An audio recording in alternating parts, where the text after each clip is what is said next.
Hello guys, good morning. Ngayon po ay nandito ako sa aming rooftop garden at ngayon po ay mayroon tayong one activity na gagawin. Tayo po ay gagawa ng bird strap and this is experimental simulation how to catch the birds sa forest weathering gamitin. So, samahan niyo po ako sa ating paggawa ng bird strap.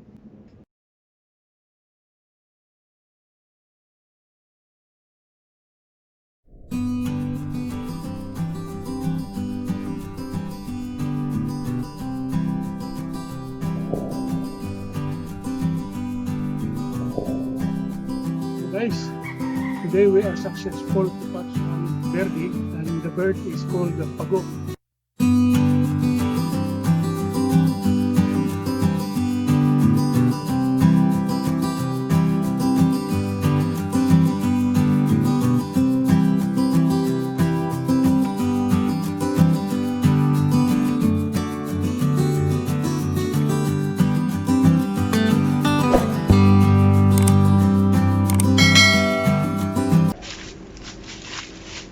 Hello guys, ngayon ay sineset up natin yung bird strap with a small bamboo branch, a trigger here, safety lock, and when the birds step on this small branch, it will go down and release the safety lock here, and then the nylon thread will be immediately tie the legs of the birds here from the branch of the chesa tree or something tree.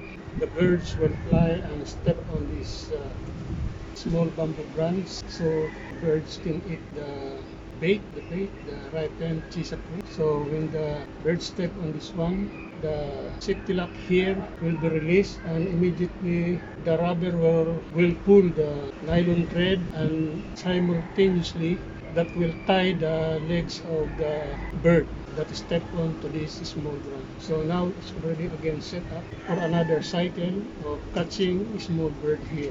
Okay, and we will wait for some time if another bird will come and wants to try to eat this bait, the ripened chesa fruit, and then again we will catch the bird.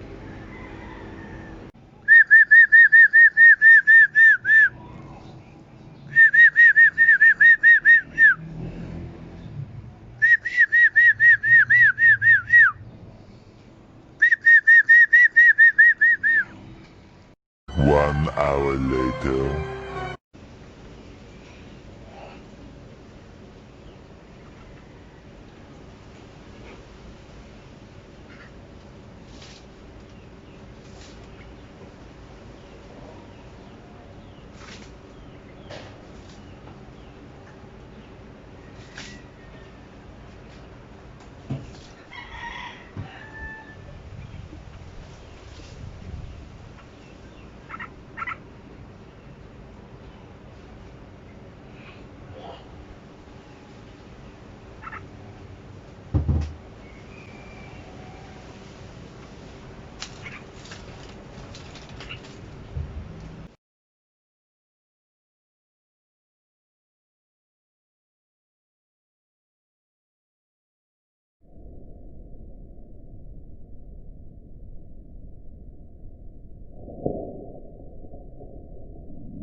Hello guys, today we are successful to catch one birdie and the bird is called the pago.